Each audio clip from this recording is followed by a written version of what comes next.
Hey everybody, Dean Graziosi, multiple New York Times best-selling author, but even more importantly, a broke kid who found real estate over 22 years ago and became a millionaire in my 20s because of it, and I've gone on to teach hundreds of thousands of people to do the same thing. I have a place on this page for your name and email address for two really important reasons.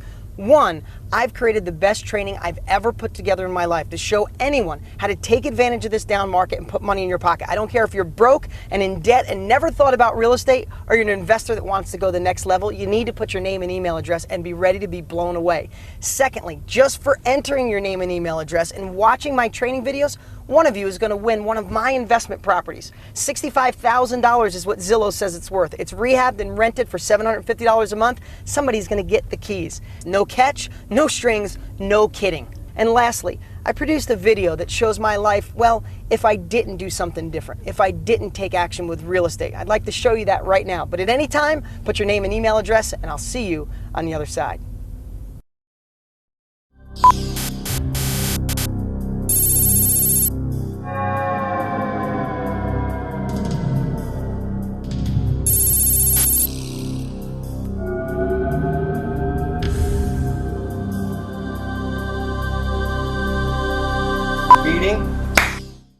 Is this thing on? Are we ready?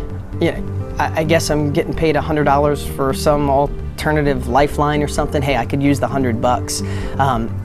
You know, they want me to tell my story real fast. I mean, it starts pretty much in 7th grade. I was in, special reading. Mrs. Thompson, she used to call me dumb pretty much every day, but they weren't so smart back then on dyslexia, and she thought I was dumb. Maybe I was, I don't know. But, in the early 90s, I think I had a shot to really do something different and maybe not be a mechanic. Not that being a mechanic's bad.